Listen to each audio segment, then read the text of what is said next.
এই যে রওনা দিচ্ছি আমরা এখন কক্সবাজার বাস স্টেশন, যে বাসে উঠবো, সেখান থেকে চট্টগ্রাম, সেখান থেকে কাপ্তাই। আমাদের সঙ্গে আপনারাও চলেন।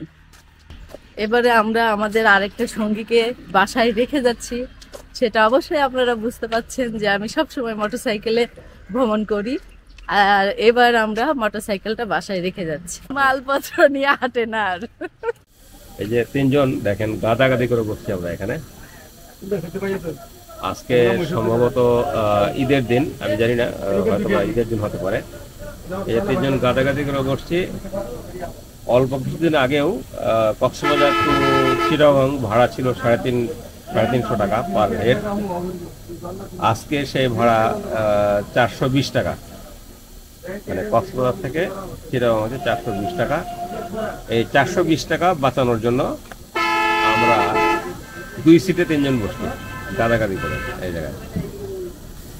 প্রতি মাসেই জিনিসপত্রের দাম বাড়তেছে, প্রতি মাসে বিদ্যুৎ বিল বাড়ে, প্রতি মাসেই গ্যাসের দাম বাড়ে, প্রতি মাসেই গাড়ি ভাড়া বাড়ে, প্রতি মাসেই, আমার মনে হয় প্রতি সপ্তাহেই বাড়ে। কি করতাম?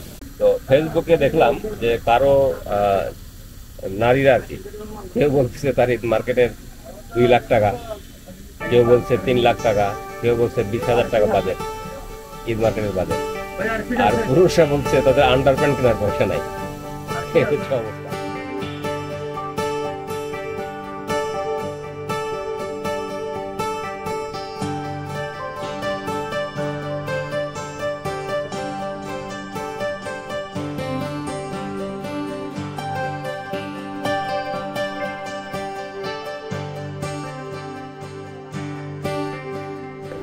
কাপ্তাই, হ্যাঁ এটা তো বিরিয়ানি পাওয়া যায়, মানে হাজি বিরিয়ানি হাউস। বিরিয়ানি খাবেন আপনারা? আমরা নারায়ণের হোটেল খুঁজতে খুঁজতে বিরিয়ানি হোটেলের মধ্যে ঢুকছি। আমরা এই যে কাপ্তাই যাওয়ার জন্য নামছি, এখানে হোটেল খুঁজতেছি, পাচ্ছি না, যেহেতু ঈদের আগের দিন সব হোটেল বন্ধ। আর হাজি বিরিয়ানি দেখছি এখানে একটা, এখানে হয়তো বা আমরা খেতে পারবো। এই যে দেখেন, এই যে হাজি বিরিয়ানি। কি হচ্ছে না কেন? বিরিয়ানি বন্ধ? কপাল খুবই খারাপ। আমরা এখন নারায়ণের হোটেলে যাব। নারায়ণ হচ্ছে হিন্দু একজন মানুষ, উনি তো আর রোজা থাকে না, তো সেই জন্য আমরা নারায়ণ হোটেলে খুঁজতেছি। এই নাকি 10 মিনিট লাগবে যাইতে। ওই যে দল আসতেছে দেখেন, এই যে দলের অবস্থা খুব কাহিল। আমরা সবসময় চেষ্টা করি বাজেট ট্যুর দেবার। আমাদের এই সংক্ষিপ্ত ভ্রমণে আপনাদের যাওয়া, থাকা, খাওয়া এবং টোটাল খরচের একটি ওভারভিউ দেবার চেষ্টা করব। কিভাবে কম খরচে এই দর্শনীয় স্থান ঘুরে আসতে পারেন সে বিষয়ে একটি গাইডলাইন দেবার চেষ্টা করব। বছরের কোন কোন সময় সেখানে গেলে কি কি দেখতে পারবেন সেসব বিস্তারিত বলার চেষ্টা করব। আমাদের সফর সঙ্গী হিসেবে আমাদের কলিগ পরিবার আমাদের সাথে ছিলেন। 2টি পর্বে আমাদের এই ভ্রমণ শেষ করব, আশা করি আমাদের পাশেই থাকবেন। এবার আমরা মোটরসাইকেল নিয়ে যাইনি, গিয়েছি উখিয়া থেকে বাস যোগে। চট্টগ্রামে আমাদের কলিগদের সাথে মিলিত হয়ে আমরা কাপ্তাই গিয়েছি। চট্টগ্রামে কালুরঘাট স্টেশনের কাছে বদ্দারহাটের বাস টার্মিনাল থেকে কাপ্তাইয়ের লিচু বাগান পর্যন্ত বাস যায়। চট্টগ্রাম থেকে কাপ্তাইয়ের দূরত্ব 54 কিলোমিটার, সময় লাগে 2.5 ঘন্টার মতো। এই লিচু বাগান থেকে সিএনজি যোগে কাপ্তাই উপজেলা বাজার জেটিঘাট পর্যন্ত যেতে পারবেন। পথে কয়েকটি রিসর্টের দেখা পাবেন, জুম রেস্তোরাঁ, প্যারাডাইস ক্যাফে, বেরাইনে লেকশর ক্যাফে ইত্যাদি। এইসব জায়গায় থাকতে চাইলে আগে থেকে যোগাযোগ করে আসতে হবে। এসব রেস্তোরাঁ বেশ দামি বিধায় অনলাইনে বিস্তারিত জেনে আসা ভালো হবে। এই বিশাল বহর দেখেন, 8-9 জন একটা বহর নিয়ে আমরা যাচ্ছি। জটিল অবস্থা, দেখি হোটেল পাই কিনা। এই যে আল রায়ান একটা হোটেল আছে কাপ্তাইয়ে, আমরা সেই হোটেলে ফোন করে কথা বলছিলাম, এখন দেখি পাওয়া যায় কিনা। এই হোটেলে আমরা 1 রাত স্টে করেছি। সে ভোর থেকে শুরু করছে লেখা, এখন বিকেল হয়ে গেছে, তার লেখা শেষ হচ্ছে না। আর ভাড়া পড়েছে 2 রুম 2200 টাকা। এই যে আমরা এখন আল রায়হান হোটেল থেকে বেরোচ্ছি দেখার উদ্দেশ্যে।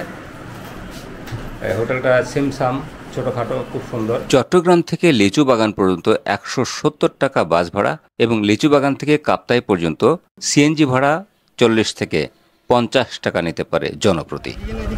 হ্যাঁ হ্যাঁ,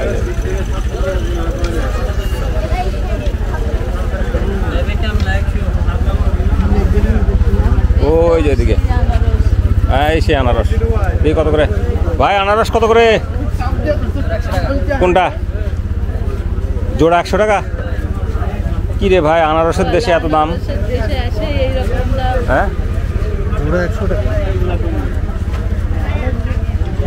এখানে তো 20 টাকা 10 টাকা হওয়া উচিত, তাই না? জোড়া 50 টাকা না? চারটা নেই?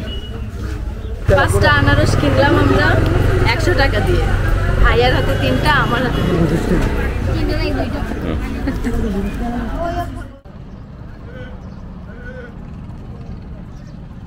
খাড়া সিঁড়ি একদম, উঠবো না, ওঠার জন্য চিন্তা করতেছি। যদি টাকায় কুলাই, মানি ব্যাগে কুলাই, শরীরে কুলাই, তাহলে উঠবো আর কি। কাপ্তাই রাঙামাটি জেলার একটি উপজেলা।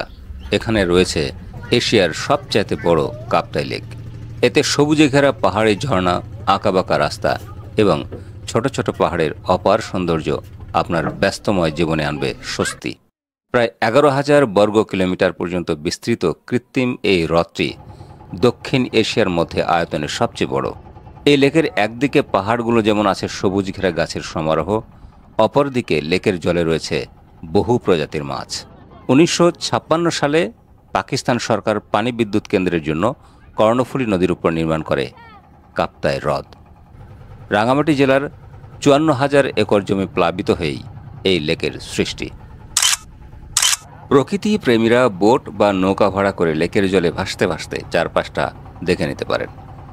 পাহাড় থেকে লেকের সৌন্দর্য দেখতে Kaptai lake paradise picnic spot থেকে ঘুরে আসতে পারেন। আমরা এখন কাপ্তাই উপজেলায় কাপ্তাই লেকের ভিতরে নৌকায়, লেক ভিউ, এই লেক ভিউ জায়গাটায় আমরা লেকের ভিতরে ঘুরতেছি আর কি।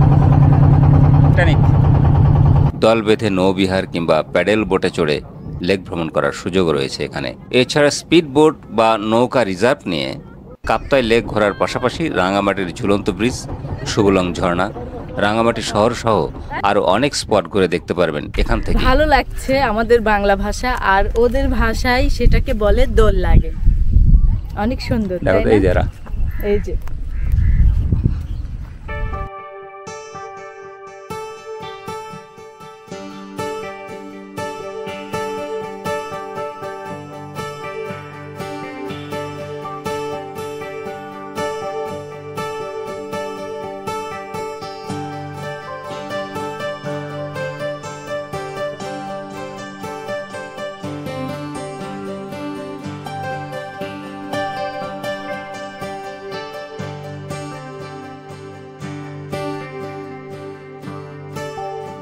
আমরা এখন কাপ্তাইয়ের একটা লেকে আছি। সেই লেক থেকে একটা আইল্যান্ডে নেমেছি, আর এই দ্বীপের উপরেই দেখতে পাচ্ছেন তাদের বস্তি মানে গ্রাম, আদিবাসীদের গ্রাম, সেটাও আমি দেখে আসলাম। অনেক ভালো। আমরা এখন বোটে ফিরে যাচ্ছি।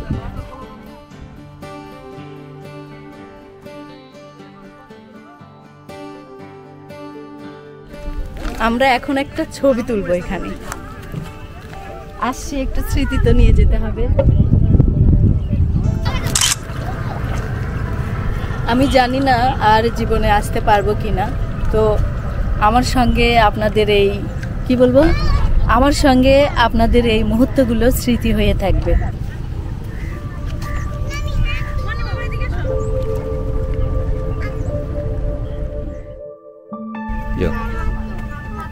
চলুন ভাই, বুঝতে আপনাদের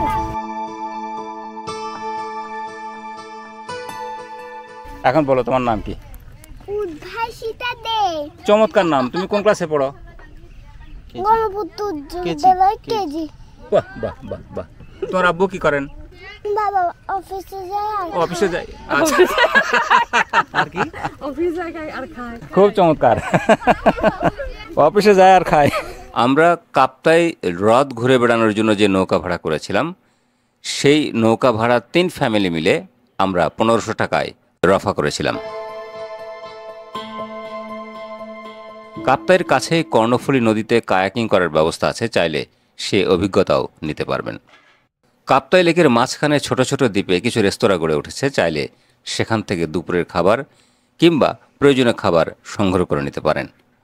কাপ্তাইয়ের কাছে আছে বেরাইন্নে লেক শর ক্যাফে, জুম রেস্তোরাঁ, প্যারাডাইস ক্যাফে ইত্যাদি, কিংবা নিজের পছন্দের খাবার খেতে ঘুরে আসতে পারে নৌবাহিনীর ঘাঁটি সংলগ্ন ভাসমান রেস্টুরেন্ট থেকে। প্রতিদিন সকাল 10টা থেকে সন্ধ্যা পর্যন্ত এই রেস্টুরেন্ট খোলা থাকে।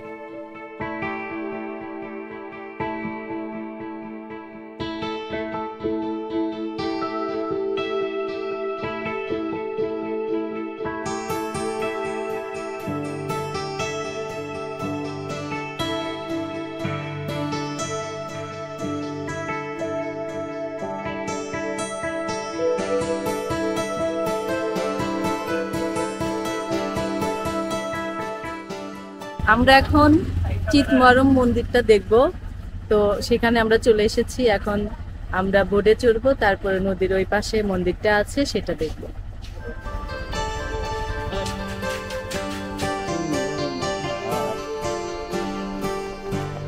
আমরা এখন ইফতার করব। ইফতারের জন্য দাঁড়ায় আছি। এটা হচ্ছে যে ঘাট, এখানে চিতমরম যে মন্দির আছে এই মন্দিরে যাওয়ার জন্য এই ঘাট। এই ঘাটে আসতে গেলে আপনাকে পার হেড 20 টাকা সিএনজি ভাড়া দিতে হবে আপনার কাপ্তাই বাজার থেকে। উল্টা দিকে আসতে হবে। এটা হচ্ছে যে প্রায় 5 কিলোমিটার আসতে হয়, 20 টাকা ভাড়া। তো এখান থেকে প্রায় অনেক লম্বা একটা সিঁড়ি দিয়ে নিচে আসতে হবে। নিচে এসে এখানে ওই যে ওই পাড় দেখতেছেন, ওই পাড়ে মন্দির, মাঝখানে নদী। এই নদী পার হতে হবে আপনার ওই নৌকা দিয়ে। এই ইফতার চলতেছে এখানে। আর ইয়ে আছে, জিলাপি আছে, জিলাপি খাইতে হবে। জিলাপি ট্যাকটো শুরু করছে। কি আছে? বেগুন, এই আলু চপ আর জিলাপি। তাহলে কি হলো, মুড়ি নেবেন না আপনি?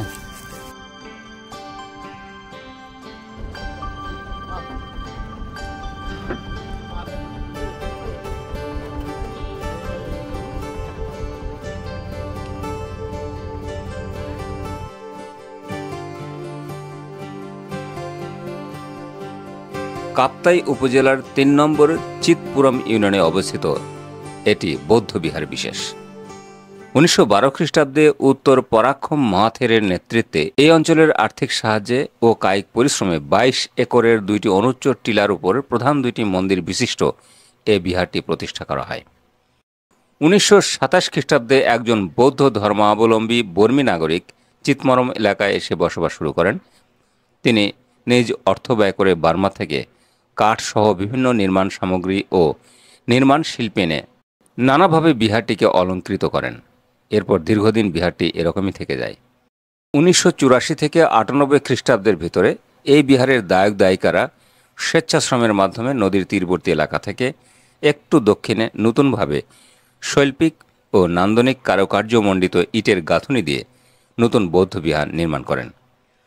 প্রতি বছর প্রবারণা পূর্ণিমা ও বাংলা বর্ষবিদায় এবং নববর্ষের আগমন উপলক্ষে এই বিহারে 3 দিনব্যাপী সাংগ্রাই উৎসব পালিত হয়। উৎসব চলাকালীন এখানে মেলা, যাত্রা, নাটক সহ নানা অনুষ্ঠান অনুষ্ঠিত হয়। এই যে চা চক্র চলবে এখন। আমরা এই যে মন্দির দেখতে গেছিলাম, চিতমরম না, চিতমরম মন্দিরটা রাতের বেলা চলে আসছি। খুব বেশি কিছু দেখতে পারলাম না। 2টা রাম ছাগল দেখছি আর কয়েকটা পিতৃহীন কুকুর দেখছি। আর নদী সাঁতরায় না, বোট দিয়ে পার হয়েছি আর কিছু মম জ্বালাইছি এ পর্যন্ত। এখন আমরা এই যে রাতের খাবার খেতে যাচ্ছি। হোটেলের নাম হচ্ছে কি যেন, ধাবা মানে হলো রাস্তার ধারের হোটেল। এরা হচ্ছে পাকিস্তানি শব্দ। কাপ্তাই ধাবা, ইয়েস, এই হোটেলের নাম হচ্ছে কাপ্তাই ধাবা। এই হচ্ছে কাপ্তাই ধাবা।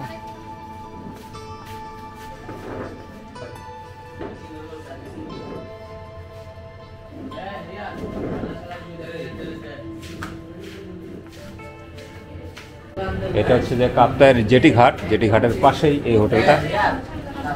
আর এই হোটেলটার যিনি মালিক উনি ওখানে দাঁড়ায় আছেন। উনি খুব প্রফেশনাল, আমাদের কথাবার্তা খুব ভালো লাগছে। উনি ঈদের আগের দিন রাত্রে আজকে আমাদের জন্য, দোকানটা তখন বন্ধ করে দিতেন, কিন্তু আমাদের জন্য উনি স্পেশালি খাবার রান্না করছে আর কি।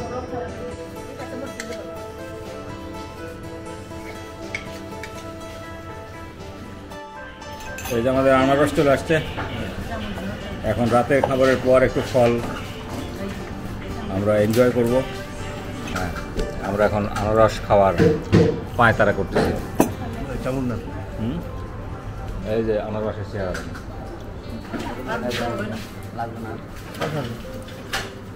লবণ